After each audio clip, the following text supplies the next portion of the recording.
Hello everyone, I am the Weather Dude, welcome back, and today we are going to be taking our fourth look here at the 2023 Atlantic hurricane season to get our latest outlook, our latest forecast. And remember, hurricane season is only about 10 days away from the time we're recording this video, so at least the official start of it. So we're getting pretty close. So be sure to, of course, like and subscribe to keep up with the best weather content out there, and we're just going to get started. Just taking a preliminary look here at the tropical Atlantic to see what's going on. Here we have our disturbance that I talked about last video. Its chances of forming have actually dropped, so this one is not expected to develop. However, that does not mean that there's, that doesn't mean that there's activity that is still not being monitored, right? We have a frontal system, a little boundary here that's draping across the southeast. There's, of course, those showers and thunderstorms forming there. And some of the modeling, if you saw that last video, I'll have it linked up in the top right if you haven't seen it.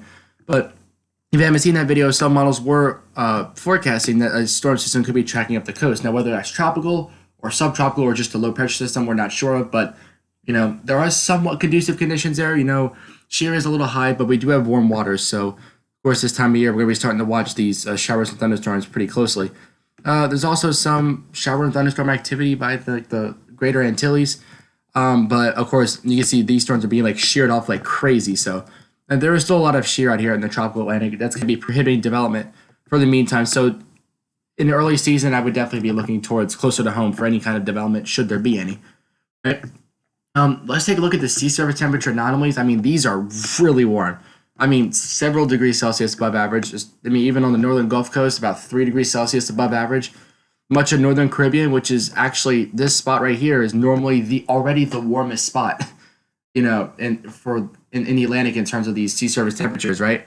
And the fact that it's even further above average than the rest of the Caribbean means that the sea surface temperatures are already closing in on the upper 80s in some spots. I know, and it's May. So this is one of the reasons why I'm saying we're getting pretty concerned here, even though there is an El Nino, which we'll talk about later on in the video. But the warm waters can still, make the season more active. Maybe if the El Nino makes the season less active, maybe they could balance out and make it an average season. We've certainly seen that happen before. But if you look other parts of the Southwest Atlantic here, the Northwest Atlantic, I should say, 1 to 2 degrees Celsius above average, really cannot find a cool spot unless you get closer to Bermuda. All the cool spots in the Gulf have kind of faded away now. So the waters are really starting to heat up here. If we take a look at the trend, how the sea surface temperatures have changed over the past 7 days, they've only gotten warmer. Widespread, 1 to 2 degrees Celsius warm up across, the Western Atlantic, the Gulf of Mexico, just in the past week, by the way. And about 0.5 degree to 1 degree warm up here in Celsius in the Caribbean Sea. So overall, pretty a pretty sharp uptick here in our sea surface temperatures.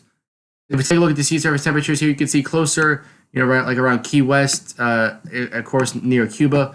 These are the spots where I'm talking about. The waters are closing in on 86 already, 87-ish, and they're about 88 to 89 actually out here in the East Pac, right? Not too far away from Guatemala, I believe, is down there. So definitely warming up. The entire Gulf of Mexico pretty much at this point, with the exception of the northern part.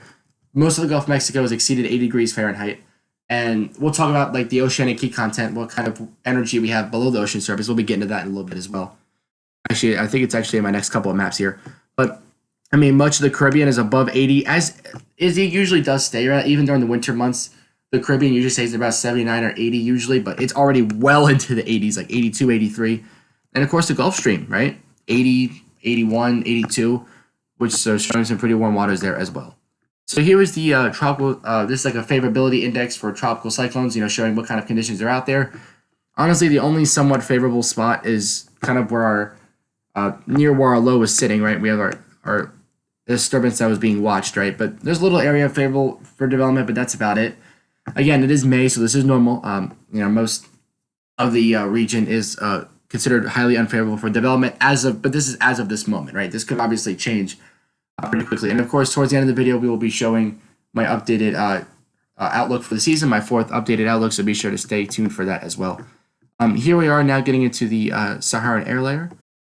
And if we take a look at it here, now there is some dry air lurking in the Atlantic right now, but honestly, if you were to show me this map and tell me this was May, honestly, I wouldn't believe you. This looks like something you would see, July, This looks like, this does look like a map you would see in July. The Saharan air layer, the Saharan dust that comes off the coast of Africa usually starts to, kind of fade away around that time, then prepares during July, and it'll prepare for that additional development during August that starts to form out here.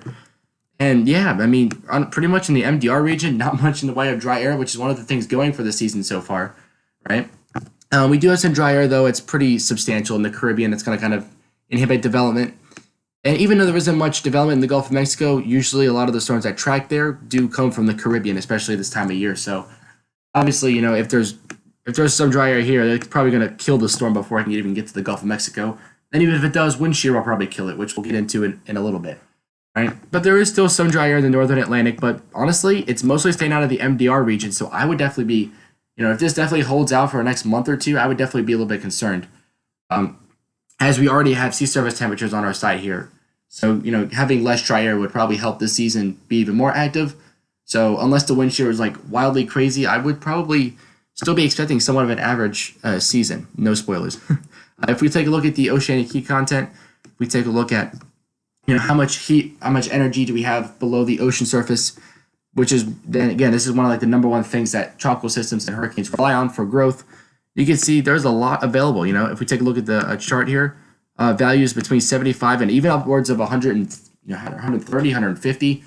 We have some medium to high values of oceanic heat content. You can even start to see it spreading now into the Gulf of Mexico. If you look at this map from like a month ago, a month and a half ago, like when I first started doing this, kind of like series, you see this map definitely looked a lot different.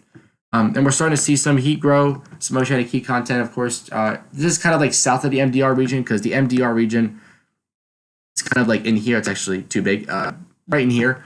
So once we start to see that oceanic heat content build up further north, as the waters warm up, you'll see this area start to expand as time progresses. But right now, considering this is May 22nd, this is looking very impressive. We take a look just what's out there right now. All right, if we take a look here, it's around the National Hurricane Center out of Miami. You can see there's our disturbance that we're watching. Probably not much is going to happen to it because this front's going to kind of just snatch it up. But one thing, like I said, here's that stationary front and that cold front that's kind of draped here. This is where, and there's a low pressure here, this is where something could form off and spin off to the north. Maybe it grabs some energy from this disturbance, right? So you can kind of see something form off of that. You can see a little monsoon trough down here. All right, and if we take a look, again, there's your disturbances. We got one here along that monsoon trough, and we got our one that the National Hurricane Center was watching, but has now stated that it's probably not going to develop. Take a look at the wind shear. This is the one thing. This is the map where if you showed me this and told me this was May, I'd be like, yeah, I'm not surprised. Right? Because wind shear is high. You can see Africa's like, here's the Cabo Verde Island. So Africa's like right over here on the right side of your screen. Again, MDR region is just being walloped with wind shear. Again, normal. The Gulf and the Caribbean also have, the Gulf has high wind shear. The Caribbean, I would say, it's medium to high. Right? It's like values like 40 knots. That would be enough to kill a system now, especially one that's already weak enough as it is. You can see there's where our disturbance is, right? A little bit weaker shear there, but as you can see where the disturbance is moving into, again, higher areas of wind shear. But in terms of what this means for the hurricane season itself, I would say don't get excited saying that the season's going to be, dead splat. I would still say that the wind shear definitely has time to weaken, of course. Right? If we take a look here at the Nino 3-4 index now, kind of getting into our ENSO portion of this discussion here, you can see we actually were really rising here by the middle of the month, so basically like a week ago or so. We were at about 0.5 or 0.55 degrees Celsius above average in that Nino 3-4 region, which pretty much constitutes an El Nino, right? Now, again, it does have to stay there for a while in order to actually be an El Nino. But you can see it has kind of taken a fall since then, right? So does this mean we're going back to neutral or back to La Nina? No. But we're still in an ENSO neutral pattern right now due to this little drop off here. But do expect this to rise. I'd say the worst that this could, or the best possible scenario, or best or worst, depending on how you look at it, would be that this might delay our transition to El Nino by like a week or two. I still say by the summer, we will definitely be in some kind of El Nino, most likely a weaker or a moderate one. Now, this is from the Bureau of Meteorology here, showing their outlook. I would say this is definitely bullish. I don't think we'll be at positive, 2.4 by August, but they are correct in the sense that we will be seeing a transition to El Nino during the summer. And I think a moderate one is not out of the question, but a strong one, I don't think if that were to happen, that would probably happen later in the year. definitely won't be happening by the summer, especially considering where we're at right now. There would need to be a serious rapid warm up. If we take a look at some of the models here for that same thing, you can see by June the mean of these 7 models here does show that we are in that El Nino territory. You can see go through July, we do progress. You get the mirror meteorology here. You got the CANSIPS, the Euro, the JMA model, the Meteo model, NOAA. You've got the UKMO on here as well. And you can see as we progress into the late summer, early fall, you can see the models get really bullish here. I would say the JMA, honestly, is probably what looks the most realistic to me at the moment. Even the Euro, I would say, does look pretty realistic as well. If we go back here, you can see how the Euro has us just entering El Nino during June, and that's where I'm thinking what's going to happen here. The Burger Meteorology model has us in a moderate El Nino by next month, which is in a couple weeks. So, yeah, I definitely would not be counting on that happening. I think it's a little bit bullish. Maybe with further updates, they will start to change their tune a little bit. Finally here, before we get to my official outlook or our 4th updated outlook, I should say, let's take a look at the GFS model real quick to see there's that system. And you can see off that front, here comes another low pressure system. But honestly, other than those 1 or 2 systems that are sitting over the Atlantic right now, there's a lot of convective activity. I would definitely keep an eye on that, but nothing that really draws my attention just besides some showers and thunderstorms that are perfectly normal for this time of year. So if we get into now the forecast here, so our average now, of course, the new 1991 to 2020 average has come out. Of course, 14 named storms, 7 hurricanes, 3 major hurricanes is the normal. And then last year we pretty much matched that, except we had 1 more hurricane than normal, 1 less major hurricane, than normal. But 2022 was a pretty average season, but of course there were some big names out there. AccuWeather predicting about an average season: 11-15 named storms, 4 to 8 hurricanes, 1 to 3 major hurricanes. Weather Channel, or the Weather Company as they're known as well, 15 named storms, 7 hurricanes, 3 major hurricanes, so a little bit more bullish, but still, again, about average.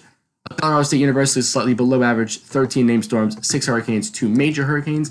And my outlook here remains very similar, 13 to 15 named storms, 5 to 7 hurricanes, but I did change the major hurricanes to 1 to 2, because I think El Nino will probably inhibit that development. But I do think that there could still be a good amount of named storms and possibly even hurricanes, but I think that wind shear will prevent them from getting to major hurricanes, so I've turned it down to 1 to 2. But again, we still could see 2 major hurricanes, and they could both strike land. So that's something we still have to watch. Again, never discount a hurricane season completely. Thank you guys so much for watching. Stay tuned for future updates. I am the Weather Dude signing off. Till next time, I'll catch you guys in the next video.